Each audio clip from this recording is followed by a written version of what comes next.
안녕하세요. 대원멘토 황대근입니다. 오늘 한국 석유 함께 살펴보도록 하겠습니다. 사실 원유 테마의 대표적인 종목이라고 할 수 있을 것 같습니다. 한국 석유도 있겠지만 최근에 영일만 관련된 이야기가 나와주면서 한국 석유가 정말 강한 모멘텀을 주었기 때문에 석유 테마의 대표적인 종목이다라는 점 다시 한번 말씀을 드립니다. 어쨌든 이 영일만의 유전 개발이 풀리지 않는 의혹들이 굉장히 많이 제기가 되고 있는 상황입니다. 현재 유전 가능성이 20%인데 이 부분에 대한 해석이 좀 상이한 결과가 나오고 있다. 그래서 저는 개인적으로 어떻게 생각하고 있는지 함께 여러분과 좀 공유를 해보도록 하겠습니다. 자, 그리고 나서 영일만 관련된 이슈 외에도 한국 석유가 사실 주가가 상승하기 위해서 가장 대표적인 것은 유가의 상승과 좀 비례해서 주가가 움직이는 경향이 있다라고 말씀을 드렸었죠. 그리고 유가의 지표를 확인할 때 가장 중요한 부분이 바로 미국의 원유 재고량이다라고 설명을 드렸는데 6월 달의 재고량이 계속해서 높은 모습을 보여주고 있는 상황입니다.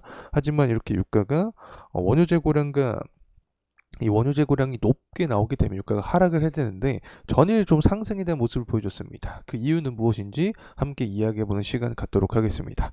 마지막으로는 중동 전쟁이라고 할 수 있을 것 같습니다. 이 헤즈볼라가 이스라엘 이 북부에 로켓을 발사했다라는 이야기가 나와주고 있는데 전일에는 어떤 이야기가 나왔냐면 이스라엘이 공격을 한다. 그리고 최근에는 이스라엘이 유엔의 학교를 공격했다라는 이야기를 해주었는데 헤즈볼라가 다시 한번 이란 편이라고 할 수 있겠죠. 이스라엘에 반격을 하고 있는 모습을 통해서 중동 전쟁에 대한 부분이 아직까지 진행이 되고 있는데 중장기적인 방향성에 대한 부분을 통해서 한국 석유는 어떻게 흘러갈지 한번 이야기해보는 시간 갖도록 하겠습니다. 구독과 좋아요 한 번씩 부탁드리도록 하겠습니다. 자, 우선 가격적인 흐름세 함께 살펴보려고 합니다. 금일 같은 경우에는 한 3% 이상의 상승에 대한 모습을 보여주고 있는 상황이다. 자, 이렇게 해석을 할 수 있을 것 같습니다. 하지만 거래량을 봤을 때 매도에 대한 의지를 좀 보여주고 있는 상황이기 때문에 다시금 상승에 대한 탄력을 받기 위해서는 어떤 기간적인 부분이 필요하지 않을까 개인적으로 생각을 하고 있습니다. 수급적인 측면도 함께 좀 살펴보게 되면 일단은 장 초반에 제가 영상을 찍고 있는 상황인데 외국인의 매집세가 조금씩 붙어주고 있는 상황이다 라고 해석을 할 수 있을 것 같습니다. 어쨌든 한국석유 같은 경우 지금까지의 어떤 상승에 대한 메커니즘을 봤을 때 시장의 리스크가 발현이 되었을 때 유가가 상승할 때 주가 역시 오르는 모습을 보여줬기 때문에 어쨌든 유가 비례해서 움직이는 경향도 있고 테마성이 좀 짙은 그런 종목이다라고도 설명을 드릴 수 있을 것 같습니다. 때문에 어떤 단기적인 변동성을 이용하시는 투자자 분들께 조금 더 적합한 종목이 될 수 있다는 점 다시 한번 말씀드리면서 영상 시작을 하도록 하겠습니다. 자, 우선은 유전 관련된 이야기를 해보려고 합니다. 내용을 좀 살펴보게 되면 영일만 앞바다의 유전 가능성이 20%로 추정이 되고 있는 상황입니다. 실패 확률도 높다는 의미로 해석을 할 수 있게 되는 거죠. 사실 개인적으로 생각할 때 사실 동해 앞바다에 석유랑 가스가 매장될 가능성은 있다라고 생각을 합니다. 하지만 이 부분이 결국에 경제성과 이어질지가 굉장히 큰 여부인데 경제성과 만약에 이어지지 않는다라고 하면 계속해서 의혹은 남은 채로 이슈가 생길 수밖에 없습니다. 그렇게 되면 리스크를 동반한 모멘텀이고 단기적으로 강한 모멘텀을 주게 되면 또 단기적으로 강한 하방 압력을 줄 수 있는 부분이기 때문에 이런 부분은 투자자 분들께서 좀 리스크적인 측면 인지를 하시면 좋을 것 같습니다. 어쨌든 7월 달에 위치에 대해서 결과값이 나오게 되고 내년 상반기에 또 최종적인 1차 결과값이 나오게 되기 때문에 제가 또 관련된 이슈가 등장을 하면 여러분과 가장 빠르게 공유할 예정에 있으니까 구독과 좋아요 한 번씩 부탁드리고 저 계속해서 함께 나아가면 좋을 것 같습니다.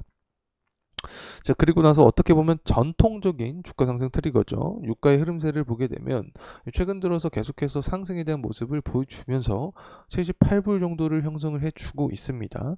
사실 전일 같은 경우에는 FOMC 결과값이 나왔죠. 일단은 금리 인하 자체를 올해 한 번 하겠다. 원래 3번 예상을 했는데 한 번으로 줄어들었습니다. 하지만 시장 참여자들이 어떠한 해석을 했냐면 인플레이션이 완화가 되고 있구나. 결국에 이 부분이 긍정적으로 작용이 되면서 유동성 자체가 들어왔습니다. 때문에 원자재 시장에서도 긍정적인 모습이 나와준 건데 국제유가 같은 경우에는 3일째 연속으로 상승한 모습을 보여줬습니다. 이 부분은 좀 유의미하게 우리가 좀 해석을 할 수 있을 것 같은데, 미국의 원유 재고량 자체가 높은 모습을 보여줬습니다. 그렇게 되면 통상적으로 공급이 늘어나니까 유가 자체가 하락한 모습을 보여줘야 되는데, 앞서서 설명을 드렸듯이 투자자들의 이 심리, 유동성 자체가 원자재 시장에 들어와 주면서 유가를 어느 정도 끌어올린 모습을 보여주지 않았나 개인적으로 생각을 합니다. 자, 그리고 나서 수요적인 측면을 살펴봐야겠죠. 중국의 제조업 지표를 봐야 됩니다. 예측치보다 실제가 높게 나오냐 혹은 낮게 나오냐에 따라서 중장기 수요의 방향성이 결정될 가능성이 높다라고 말씀을 드릴 수 있습니다. 5월 31일 같은 경우에 예측치보다 실제가 낮은 모습을 보여줬습니다. 50이라는 숫자도 밑돈 모습을 보여줬기 때문에 긍정적으로 해석할 수 없는 상황이었다 때문에 수요 부진 우려에 대한 부분이 시장의 지배적인 상황이 되면서 유가의 하락을 견인한 상황이었다라고 해석을 할 수 있겠고, 이 미국 같은 경우에도 PMI 지표가 곧 나오게 됩니다. 보게 되면 6월 3일 날 어떻게 나왔냐? 예상치보다 실제가 낮은 모습을 보여줬습니다. 그리고 7월 1일이죠. 7월 1일에 어떤 결과값이 나오냐에 따라서 앞으로 중장기적인 방향성이 좀 결정될 수 있지 않을까 생각합니다. 그래서 어쨌든 48.7보다 높은 모습을 보여주게 되면 긍정적인 시나리오로 좀 갈 수 있지 않을까 개인적인 생각은 하고 있습니다. 자, 그리고 나서 이제 천연가스 가격인데, 갑자기 천연가스를 왜 가져왔냐? 현재 원자재 시장의 좀 동향을 말씀을 드리려고 가져왔습니다. 최근에 구리 가격부터 해서, 그리고 뭐 다양한 금부터 은, 그리고 유가, 그리고 천연가스까지 계속해서 원자재 시장의 순환매가 돌면서 반등을 해주고 있는, 상승을 해주고 있는 모습을 보여주고 있습니다. 때문에 다시 한번 천연가스가 상승을 하고 나서 유가에 원자재에 대한 유동성이 들어오게 되면 이 부분에 의해서 유가 역시 상승 탄력을 받으면서 한국석유 주가에 긍정적인 영향을 좀 줄 수 있지 않을까 개인적으로 생각을 하고 있습니다. 자, 다시 한국석유 가격적인 흐름 함께 살펴보도록 하겠습니다. 현재 어쨌든 단기 과매수 구간에 도달을 했었습니다. 6월 4일과 6월 3일 0일만 이슈를 통해서 투자 심리가 과하게 반영이 됐고 윗꼬리가 출현을 해줬다. 자, 이렇게 말씀을 드릴 수 있겠죠. 그리고 나서 이제 기간 조정과 가격 조정을 거치고 있는 구간이다라고도 해석을 할 수 있을 것 같습니다. 주봉의 흐름상으로 좀 살펴보게 되면 어쨌든 현재 이 11선이라고 할 수 있겠죠. 11선 구간을 이탈하지 않은 모습을 보여주고 있기 때문에 조정이 나오더라도 11선 구간에서는 지지를 받아주면서 재차 상승해주는 모습이 베스트 시나리오가 되지 않을까 생각을 하고 있습니다. 자, 이러한 상승에 대한 트리거가 될 수 있는 게 가장 빠른 게 바로 이 전쟁이죠.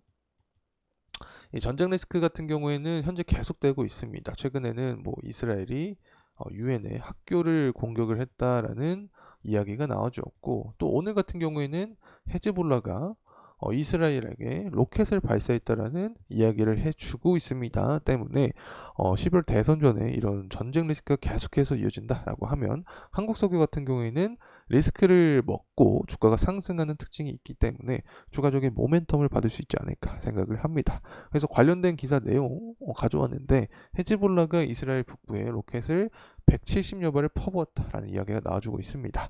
그만큼 전쟁에 대한 리스크가 계속해서 이어지고 있다. 다시 말하면 한국석유의 주가 상승 모멘텀이 남아있다라고도 해석을 할 수 있겠죠. 어쨌든 이상으로 오늘 한국석유에 대한 영상 마무리하도록 하겠습니다. 정세적인 부분에서 변동성이 생기면 제가 여러분과 가장 빠르게 함께 하도록 할 테니까 구독과 좋아요 꼭 한 번씩만 부탁드리도록 하겠습니다.